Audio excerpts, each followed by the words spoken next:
Hi, Mirella Manelli. How are you? I am doing so great. How are you doing? I'm doing awesome. I like to say your full name as quickly as I can. Hi, Mirella Manelli. Because It's it seems like it should be a tongue twister, but it's not. It's actually easier to say than it looks and seems. Mirella yeah, it really Manelli. is. Yeah. It would be harder if it was like Mirella Morelli or something like that. Yeah, and it's funny, a lot of I would say close friends of mine call me Morelli. They just kind of put the names together. Hey, Morelli. Oh, I like that. That's funny. Morelli. Yeah. That's really fun. I've always liked your name because it's just so fun to Thank look you. at with all the L's and M's and Yeah, everything. very M and L heavy for sure. Is that an Italian name? It is not. Actually, fun fact, Manelli is my middle name, and my mom was obsessed with Eliza Minnelli, so that's where the name came from. Shut up. Yeah. You're like Morella Liza Minnelli. Exactly, yes. Wow. Yeah. That's so cool. Okay, well, do you want to tell us your actual last name? So my actual maiden name is Smith. So So, Morales. And then it's another fun fact is my name is actually Spanish. So my mom is from Ecuador. So my name's technically pronounced Mirella. So oh, Mirella Smith. It's my name. Mireya Smith. Oh my gosh, that's so funny. Yeah. So we can call you Mireya Morella Liza Smith Manelli. Exactly. That's perfect. That's amazing. You're like one of those people in Europe with like 10 names. Exactly. Yeah, that's I love it. I'm known for a lot of different names for sure. All right, I'm going to introduce you for those listeners who don't know you already. You're a California hairdresser, right?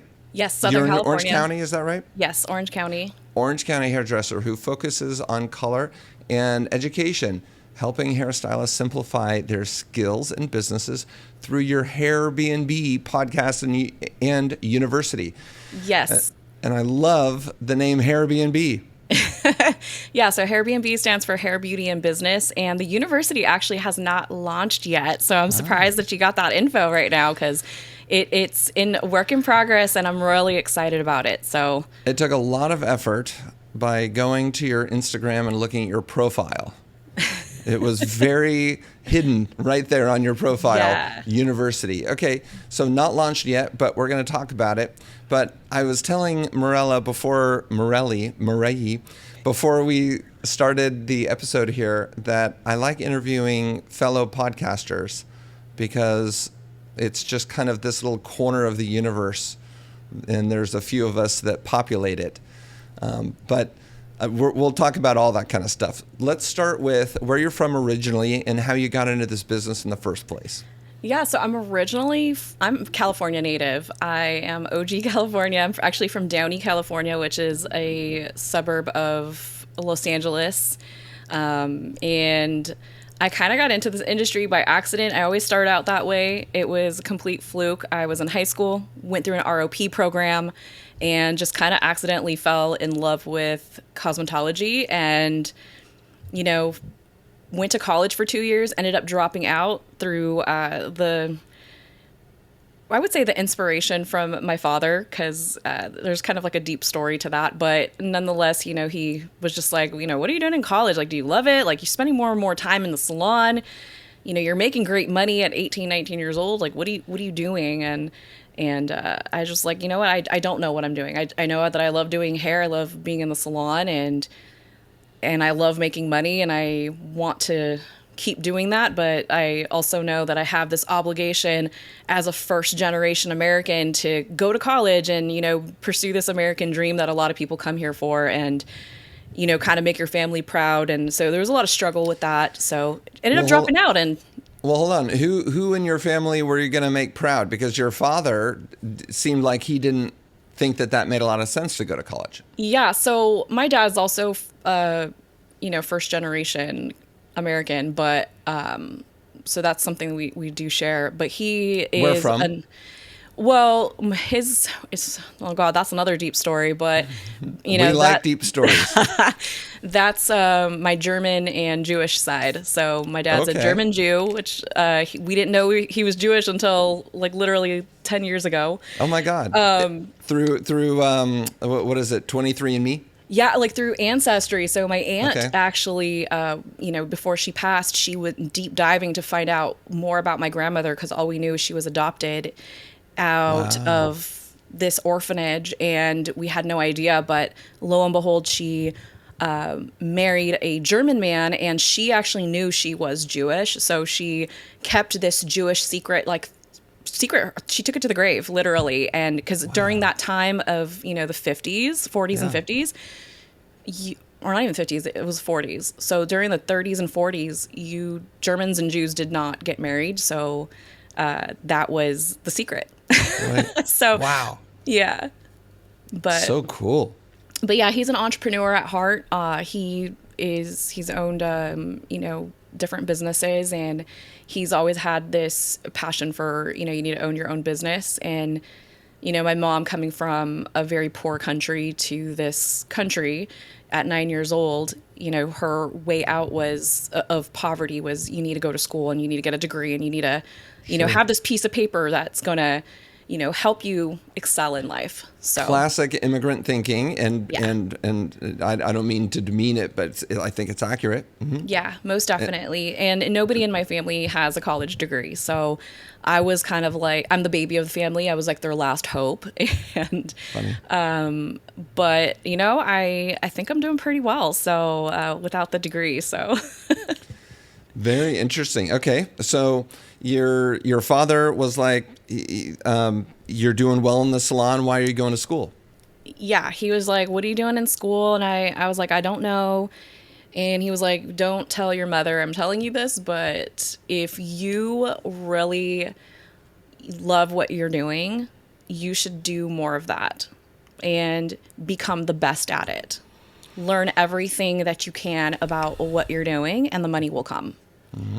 And that week was actually my breaking point of, you know what, I'm gonna make myself happy. I'm not gonna live through the eyes of my mom and try to, make her happy, because ultimately it's my life, right? I need to make decisions for myself. And that to this day has, this is kind of a little personal, I would say, but it's definitely one of the things that I would say my mom maybe is not really proud of me still for being a hairstylist. So, but at the end of the day, it's up to me to fulfill my own life and my needs of what makes me happy. And those are things that I'm gonna obviously I pass on to my own children today, which I feel like we're definitely doing. So it doesn't fit her definition of success being a Right. hairdresser, but she probably recognizes that you are successful in the career that you've chosen. So there's probably a conflict in her mind, huh? Definitely, yeah. It's definitely, I always tell people this too, because I remember when I started out early in my career, one of my first jobs was working at a barber shop, and it was to get over this fear of cutting hair and cutting men's hair specifically. And when I worked at this barber shop in Pico Rivera, it was right around the block from my grandmother's house, and I lived in her garage for a little while. And I would walk to work every day. And I remember my grandmother was like, you literally wash dirty people's hair for a living. And I was like, that's what I do. I wash people's dirty hair, and I make a lot of money doing it. So Wow.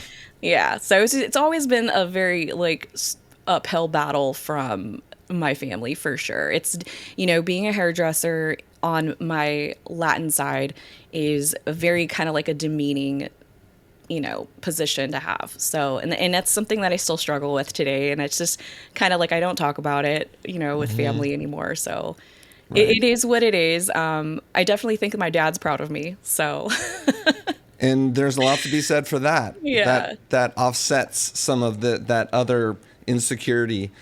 But this is often a theme on the podcast where older generations do not equate our industry with what they think it means to be successful.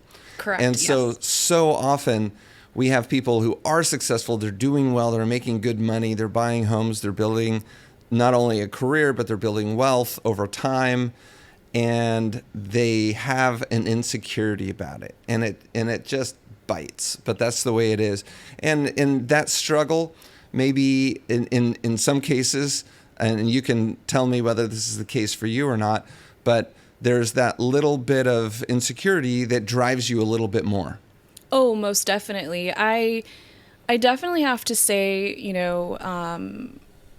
being a product of my mother, we're definitely very alike. I can definitely say that. We are mirror images of each other as far as the fire inside of us. When somebody tells us we can't do something or we shouldn't do something, we have this undeniable fire to just be like, I'm going to prove you wrong. Mm-hmm. And that definitely was the fuel for my majority of my career. Gosh, we're getting kind of deep in here, but, as far as there's, I think a lot of people, especially in the Latin community or people who come from Hispanic families, there's a lot of struggle between mother and daughter, and there's a lot of generational, trauma that kind of comes with that in breaking the cycle of, pleasing your mom. And I definitely say we have a matriarchal type of structure with our family. Like my grandmother kind of is, the queen, right? And that kind of carries on. So we have a lot of strong women in our family. We kind of run the house.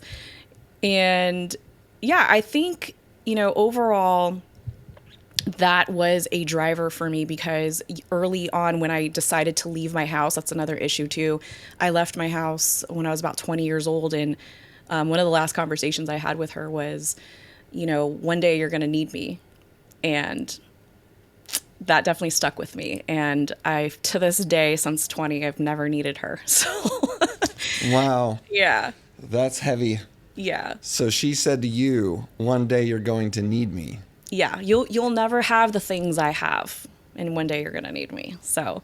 And the irony behind it is so thick, right? Because clearly she needs you to need her. Yes, right? Most definitely, yeah.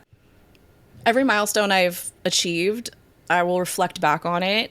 And, I have that moment of feeling proud of myself because, I don't have the support of family to say, hey, you're doing great. You're killing it. You're doing a great job. I may get that from friends, from peers or colleagues or things like that. But, not having that family support can definitely take a toll on you, even as an adult. And even though you have this understanding of, what your family dynamic is.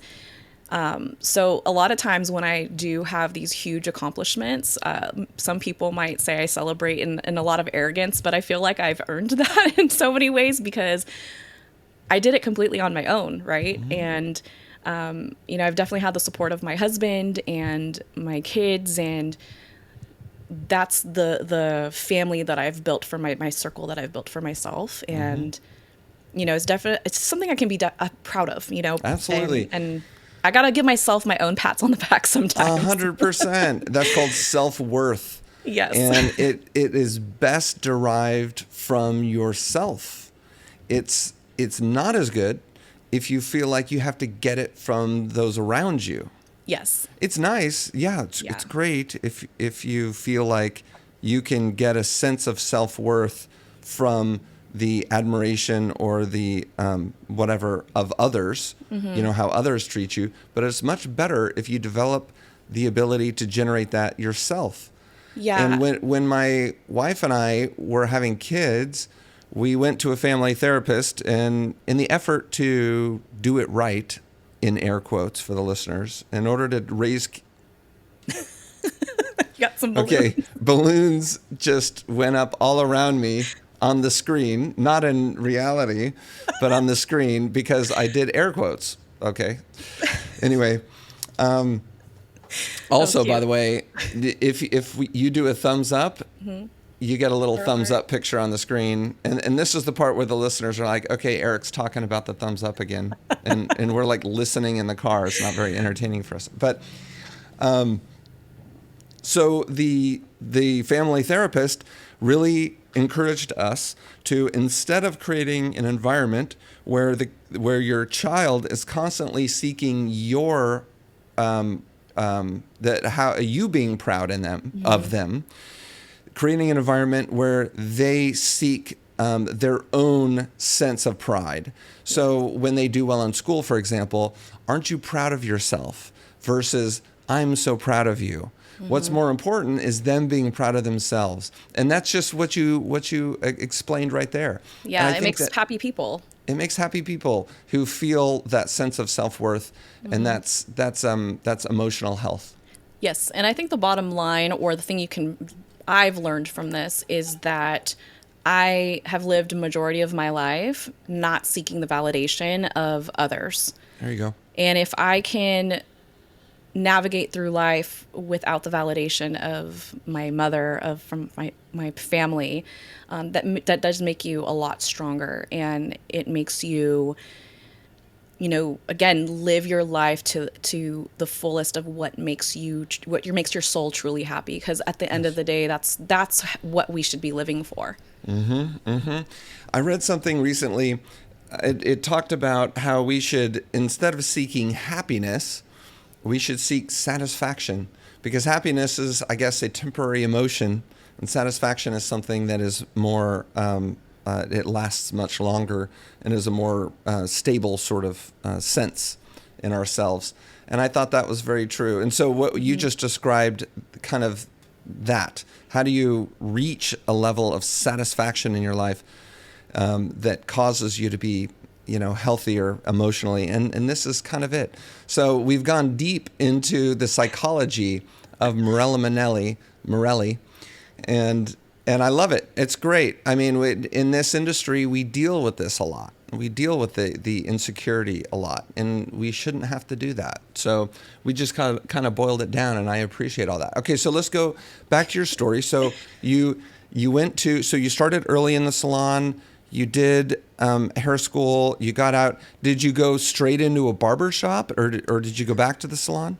Yeah, so I worked at Wells Fargo as a teller for a little while I was trying to get, my feet wet in the salon. And, I think like most hairstylists, when you get out of school, you're either overly confident and you think you're just killing it and you're like the best hairdresser on the planet, or you're going in kind of timid, scared, fearful, insecure, not ready for the skills, that most of us were poorly taught in beauty school.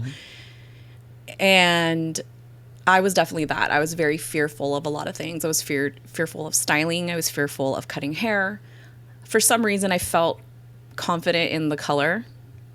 I can't say that I was very knowledgeable in color, but I felt more comfortable with that for sure. So the first thing that I knew in order for me to conquer this fear was to just put myself in a position of learning that exact skill. And that was cutting hair. And I found, like I said, this barbershop that was in Pico Rivera. And let me tell you, Latin men especially love getting their hair cut like every week. Every single week, it was just like they were in there to get a lineup or clean up or something.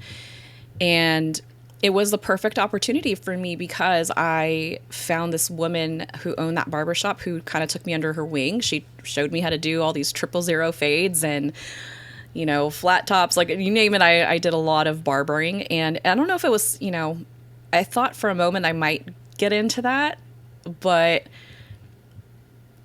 I did that for about 6-8 months, and then I was ready to kind of move on. I wanted to learn color. So I went to another salon that kind of also took me under their wing to teach me how to do color. And then from there, I did get my feet wet in hair modeling. So I Did a lot of that. I like to speak about that too, because that was the introduction and the obsession that I had with education. So I was a hair model for Redken back in like the late 90s. And I just remember, this is like the OG Redken crew. So this was Sam Villa and his then wife, Justin Isaac, Hugo, and I know I'm forgetting a couple people, but it's just like the OG like Redken crew. And it was one of their first shows in LA somewhere. And yeah, I did that hair modeling and just being backstage and seeing the whole process. And I was like, wow, I want to do that one day. Like, I want to be an educator. I want to be on stage. And from that moment, I knew that in order for me to get to that position, I needed to learn a lot of things. And I took that as an opportunity also to ask a lot of questions, like, how did you get here? What did you do? Networking did you do? Are you a session stylist? Do you work on set? And I was invited to a lot of these things. Obviously, I had to work for free to, because at the end of the day, or at least back then, it was like you have to know somebody to get in on a lot of these things. So I did a lot of working and just networking. So every single Monday and every single Sunday, once I dropped out of college, I was in some kind of class. I was at some kind of hair show. I was at this distributor store, which was called Maylee's, now Salon Centric. Yep. But I used to go to Maylee's every Sunday, Monday, and I would take either a free product knowledge class. I would take some type of education. I was always somewhere on Sunday and Monday. So after I was done partying at the club on Friday and Saturday, But for the most part, I was just delving myself into as much education as possible so I could prepare myself for what hopefully I could become an educator one day. So yeah, after kind of learning a little bit of all those little aspects of the career, I eventually did go straight to booth rental because I would say by year 2, I was like, I'm amazing. Like, I'm so great at this. Like, I can be a booth renter. And I did. And I look back at that time and I was a very ambitious, crazy young girl, but I dove in head first and just started taking clients. I was one of the first stylists in my salon to do a la carte pricing, which everybody thought that was insane. Like, why would you do that? You're advanced. Yeah. Because back then, to get like a highlight color and haircut, at least where I lived, I also moved to I was in Mirella for California, which is a suburb in Riverside County in California. Temecula. Most people have heard of Temecula, if not Mirella. Yes, right by Temecula. So I did go to high school out there, but I worked in this small salon called Hairy Situation, and it definitely was a hairy situation working there. You know what? I need to pause for a moment. Don't lose your place in your story. I think I need to do an episode on hair salon name puns because they're just too many to ignore. Yeah, Somebody needs to grab a hold of this topic and strangle it, to death because, the curl up and die, the DYE. Yes. Yeah, how many of those have we seen? They're So just many. too many. Okay, there you go. So Donovan, can you put a post-it note about let's do a hair salon name pun episode, and we'll just go down the list. Love that. That's so good. So I worked at Hairy Situation for a little while, and now I lost my train of thought. Sorry, I know. No, it's good. That was the risk. But yeah, I worked at this salon for a little while, and as a booth renter. As a booth renter, I was doing a la carte pricing. Oh, that's what I was going to say. So in the late 90s, the average price for a highlight color, and this is chunky highlights, by the way, because, we were doing, I'm going to get reamed for this, but I don't care. This is what we called it back then. But it was called broho hair. We did broho hair. It was a lot of the biker chicks, So is that the girlfriend. same as stripper stripes? Or Maybe. stripper stripes maybe a little thinner? Maybe, but in Temecula and Mirella, We apologize for offending anybody. if we offended anyone. But there was this huge dirt bike community out there, and I think there still is. So a lot of the motocross, girls would come in, and we just called it broho hair. And so for like the average cost of color, some chunky highlights and a haircut, it was $95. And I remember working there and I was like, screw that. That's so much work. My haircuts are this much, my color's this much. So I decided to do a la carte pricing. And I remember I charged this lady with short hair, few highlights, color. And I remember I charged her like $145. And all of the older hairstylists in the salon, they were like, oh my, you charged her $150? And I was like, yeah. And she tipped me. And they were like, that's insane. That's crazy. And so that became like, I would say like the inspiration for them to start charging more, because they had been doing hair for a really long time and they were way more skilled than I was.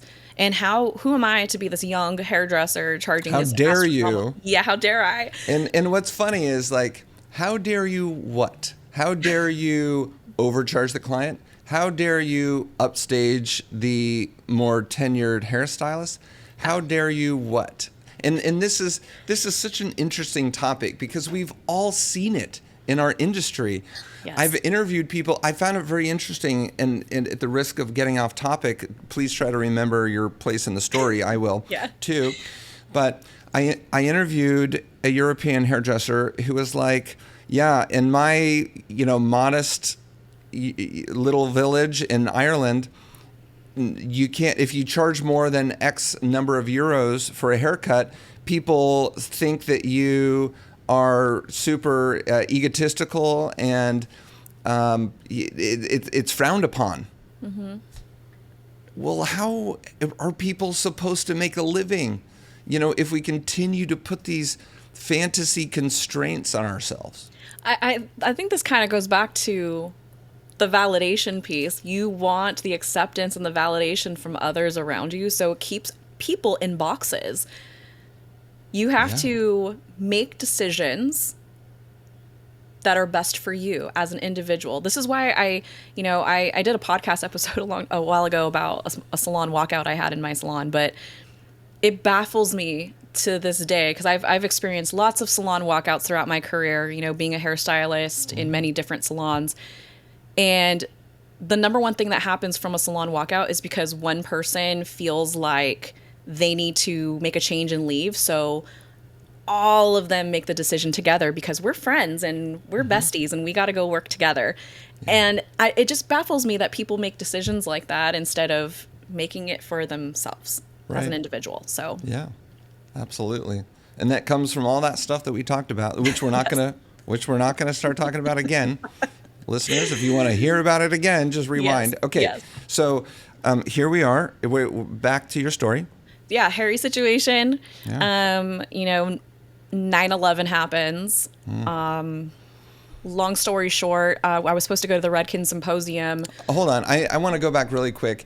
Yeah. Because I want to kind of segue a little bit more fully. Yeah. So you charged $145. Yep.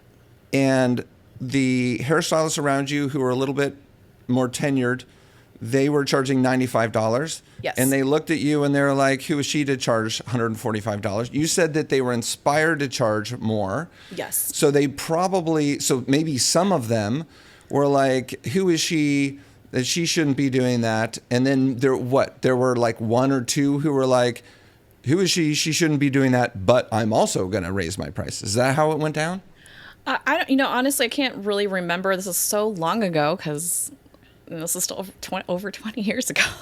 But I can't really remember. All I do know is that there was a lot of resentment towards me, a lot of jealousy, and I didn't really vibe or click with a lot of the women in there. It just felt, like a lot of just, I was the new person in the salon, and I definitely was not welcomed in the space. So that whole experience didn't last very long.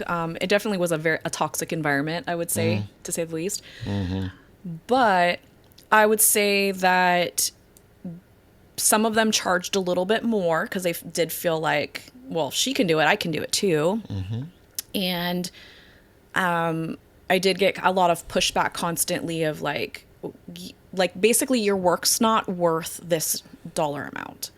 But my clientele said otherwise, because at the end of the day, it's about making your client happy. And if your client is satisfied with the work that you are giving and they are returning to you, then you must be doing something right. So that was what I had experienced during that time period. And we were a Redken salon. So I remember the owner had won some or earned some education tickets to Redken Symposium. So we had made this whole, plan to fly out there and everything. And we were supposed to go September 13th is our flight. So this was like 2 days after 9/11. So obviously that got canceled. So, but I found out a week later that the owner told me that I had a ticket when I, in fact, did not have a ticket. She only got me my plane ticket. So this woman was literally going to have me fly out with them and then leave me on the streets of New York with no hotel, no ticket to Redken Symposium. So are you saying that she was doing this purposefully, or just it was an oversight?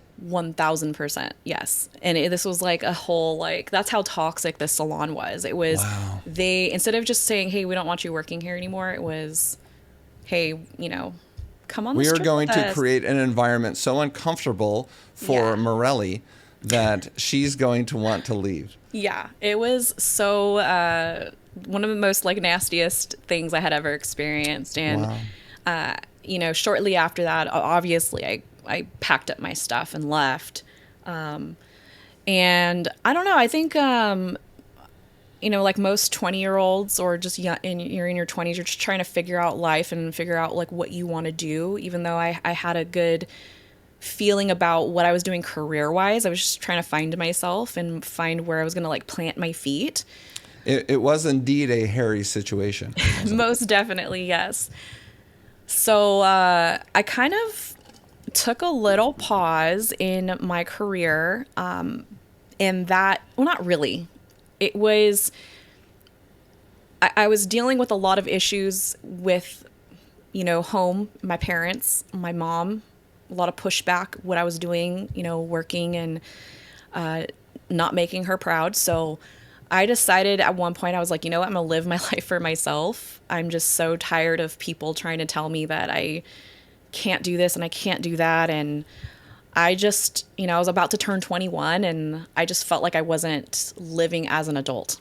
And so I just kind of took it upon myself to make one of the wildest decisions I think to this day I ever did. But I ended up eloping and getting married to, I know, see?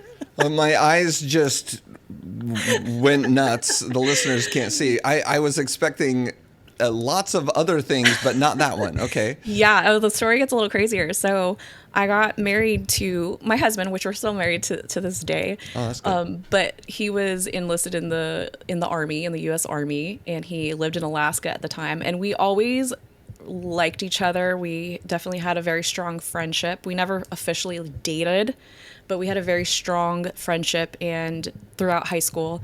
And I think we were just kind of both in a place where we wanted to make a change in our life. And we just thought the most stupidest thing to do is just go get married in Vegas. And so that's exactly what we did. And then I moved to Alaska for 2 years. Oh my God. Okay. So wait 1 second. So you're talking to someone who is very good friends with his now wife for about 12 years before we, what I call, crossed the line.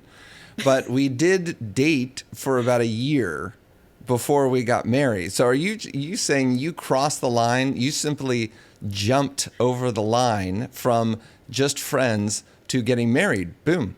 Yeah, I think because, what happened was after that situation, at Harry's situation happened, and I quit that salon, and I was working at another salon temporarily, I had a credit for this plane ticket that I had purchased. So I decided, you know what, I'm going to fly to Alaska and go visit him.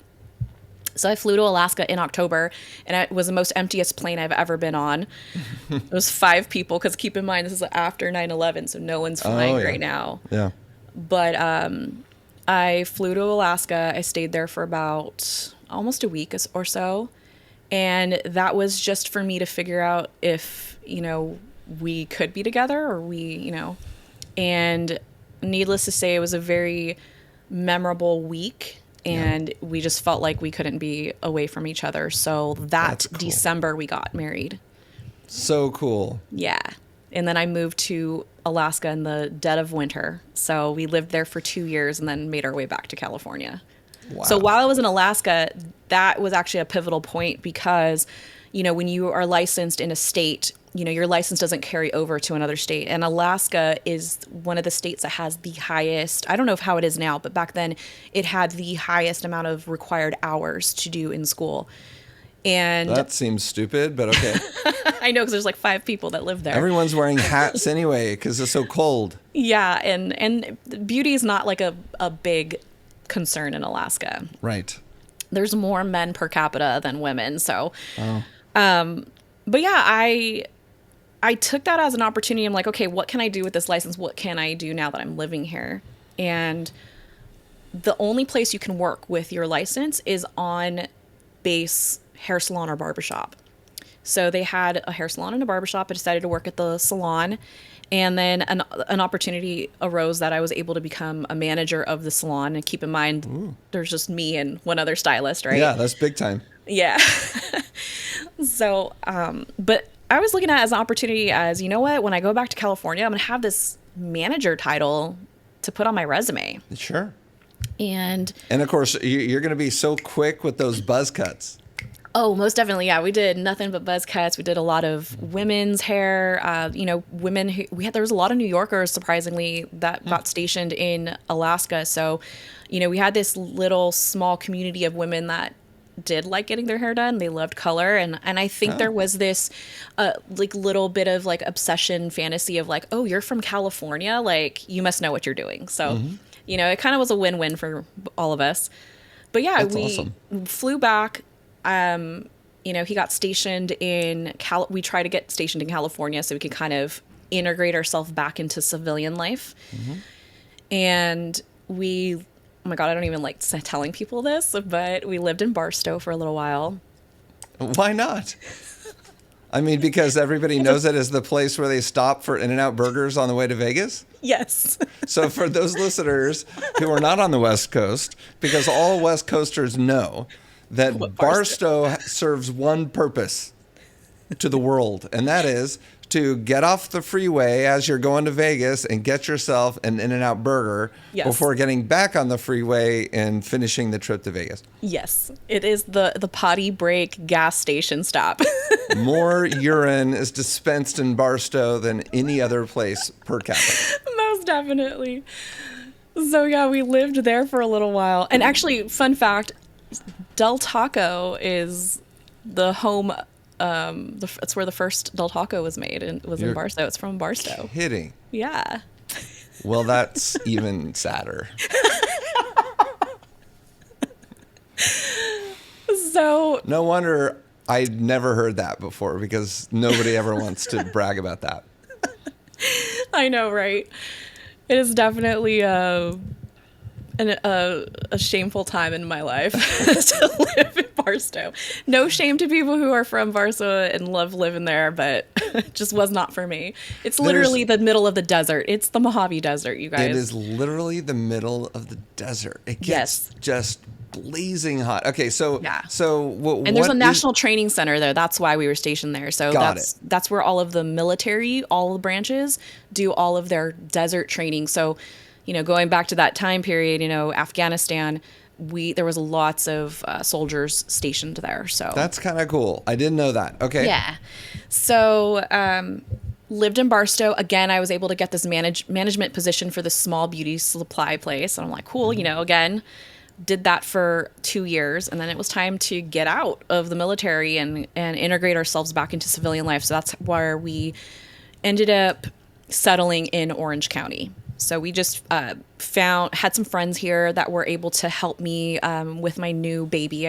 That's when I had my son, my first son, and helped me watch my son while both of us tried to navigate into getting, regular jobs. So And for those of you that are not familiar with like militaries transitioning to civilian life, it is really difficult because you're used to this setting of everything getting taken care of for you, everything from housing, medical care, insurance, probably everything. Yeah. Everything is taken care of for you. And it is honestly, it was a great situation for us at that time being a young couple. Sure. But going into real world life and then getting taxes and, all the things that we pay for that we didn't pay for before. So I ended up applying to Ulta. This was 2005 now, so we're skipping ahead. So I applied to Ulta. Ulta was new on the West Coast. There was only a few locations. And I ended up getting a position as a salon manager. So this is where... Right out of the gate. Yeah. So this is Boom. where these management positions, even though they were just these small little titles, that is what gave me the foundation to be able to really kind of the beginning of my career, I would say, is full on putting me in the place of being educator today. So got hired salon manager at Ulta at the Huntington Beach location. I actually opened that location. And then shortly after that, Ulta continued to expand and grow. And we opened up several other locations in Southern California, which I was also a part of. And in addition to not only managing my team, but I also was able to train and staff a lot of the other locations. And I trained everybody on salon operations. So there's a lot of training that Ulta provides you as a manager. And that, again, gave me a lot of the knowledge and foundation to the things that I know today. So when you work for a big corporation, there's lots of numbers you need to know. And you need to know a lot of the operations, even from the store side. So a lot of that knowledge really kind of transfers into what I do today as a salon owner. But I staff trained, trained everybody on operations in all different levels of corporate, opened up the Tustin location, Lake Forest location, and the Newport location. And the Lake Forest location is actually the West Coast regional offices for Ulta. So that's where that was one of the last locations I was at. Okay. Did that for 9 years. Wow. Okay, hold on. So when you're managing the location, again, air quotes, let's see if balloons pop up. How do I get balloons? That's so strange. Yeah, right? That's balloons. Well, now it's not working. Okay, yeah. So there must have been something else. Maybe went like if this. I hold balloons. Yeah, there you go. Did I do that? Okay. Like, again, not fun to listen to us talking about something they can't see. But were you managing the salons within Ulta, or were you managing the retail business? Because the retail business, Ulta is really a retail chain with a salon, which is a de minimis part of the retail chain. Yes. It's a $30 billion monster publicly traded company. So were you managing the salon within the store or the whole thing? I was only managing the salon. Gotcha. But because of, and we did have market trainers. There was a market trainer that was in our district that was also in charge of, teaching the operations. But, you're kind of like stretched thin with how fast the company was growing. Sure. So that's kind of where I think Ulta utilized me to help in those aspects, especially closer to Northern Orange County and LA County. So each district, was so big at that time. It was spread really wide. So, but yeah, I managed the salon, and I had a really strong relationship with my general manager. Her name's Nancy. Love her to this day. But we worked together throughout that 9 years, and she really treated me as an equal, even though she was my boss. She really kind of looked to me to say, hey, you know what, you're killing it. Like, I want you to help, and I'm going to have the, district manager, I want her to put you in more roles of leadership. So that's kind of where a lot of that came from. And one of the highlights of that time in Ulta was I took my salon team to become one of the top 5 salons in the entire company. And I grew that team. That was like one of my favorite teams I ever had. because we worked together. We got complimented on how well we worked together. A lot of our clients were like, wow, you guys sweep up each other's hair. You guys clean up after each other. You guys mix each other's color. You guys are working on each other's clients. If somebody needed help, it was just this really great team dynamic and environment that we had. And I want to say I had about 15, 20 people on my team, and we were just racking in, really great numbers for the company.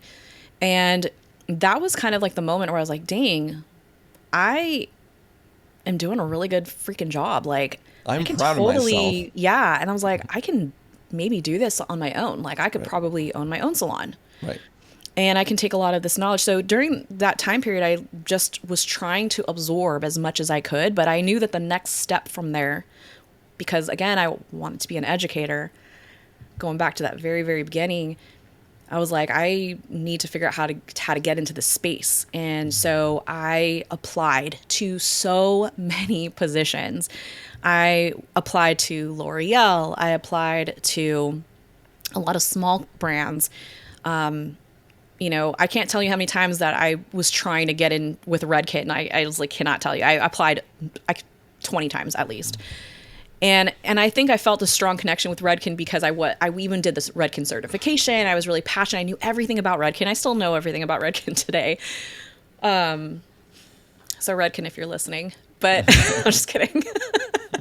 But I just like, I feel like I'm like part of this OG, Redken stylist. Like, they should take me on. I have all this experience, but, never got a call back.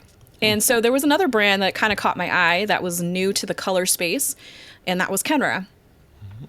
And I was like, let me look into this company. So I tried the color line. I was like, oh, actually, I kind of like it. It's pretty cool. And I only knew Kenra for its styling products, So every time the Kenra rep would come in, I would be like, hey, like, what kind of positions do you have available? And she's like, oh, you go to this website. Here's where all of our positions are, blah, blah, blah. And I'm like, cool. I applied, right? And I remember one of the last conversations I had with that particular rep, I was like, hey, like, I turned in my resume. I, sent you my cover letter. Like, what's going on? What can I do? And she literally said this to me. She was like, well, Kenra's really looking for like a real colorist. What? And I was like, but I am a real colorist. And she was like, yeah, but do you like have a portfolio? Do you have like anything to show your work? And I was like, well, no, because I've been, here and managing this team. Like, I got all these credentials otherwise. I got, took my team to top 5. I got this, award here. Like, I got all these accolades that I'm trying to show off here. And she was like, well, if you have, any type of work you can show, that'd be great. So again, this adversity coming towards me, like, you can't do this. You're not a real colorist. You're not worthy of any of these things. Like, screw your resume. Push back. So much pushback. So I was like, okay. So from there, I was like, okay, I can't.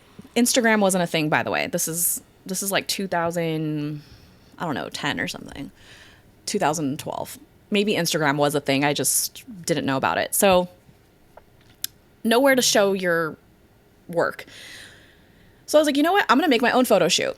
Let's just do it. So I found a photographer friend that was willing to take some photos for me for free. I got some girls put together. We made our own little costumes. I went to LA and got all this tool, and we recreated this fairy photo shoot session.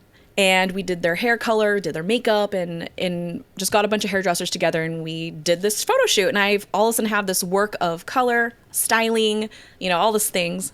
Looking back on the photos are actually like really terrible, but nonetheless, I was like, I organized this whole photo shoot, and we put it together, and then I was able to put some work up, and I submitted that, and still no freaking callback from any company. And it wasn't until the third time that I applied to Kenra is when I got a call back. And I don't know if anyone's familiar with Rob Dubray, but he was the director of education at that time. And I ended up getting this call back, and they were like, yeah, you're going to interview with Rob, and Rob's going to do your technical interview. And I was like, sweet. Like finally I got this callback. Like it was just like being consistent every single, month. Being It just tenacious. very tenacious. And yeah, we did the interview, did it in the back room of a Cosmoprof storage room. So if you guys have ever been back there, you know exactly what it looks like. Yeah, that's glamorous. Super glamorous. But I did my model, ended up getting hired, and that was my first educator, real educator position, aside from doing operations training education in Ulta. Sometimes it just takes tenacity. Yes. People get so sensitive when they don't get a callback. Yeah. They're like, they think to themselves that there were only 3 resumes and that all these people looked at the 3 resumes and made these very well thought out decisions on why not to call the person back. That is not at all the case. Yeah. Sometimes it's one person gets swamped with like hundreds, in some cases can't even go through them all, and then until weeks later. And so be the one who keeps sending the resume, because oftentimes that tenacity is the defining factor in who gets chosen. Most definitely. And the more times they see your name pop up, they're like, oh, this looks recognizable. Yeah. It's really a form of marketing, right? The more you put it in front of somebody's face, they're going to recognize it at some point. That's right. That's right. Don't give up so easily. Exactly. Okay, so Mirella, so here we are. We've kind of come up on the 1 hour mark. So can we, I love everything that we've talked about. Can we continue on with a second episode at a later date? Because Yeah, I have most so many definitely. more questions to ask you. Can we do that? Yeah, most definitely. Okay, so we're gonna wrap this up right here, and then we're gonna do another episode where we bring you up to date in what you're doing with the education and all of the things that you find are the most valuable things to teach the new generation of hairdressers. Okay. Love that. All right. Thank you so much, and talk to you soon. Yes, thank you so much for having me.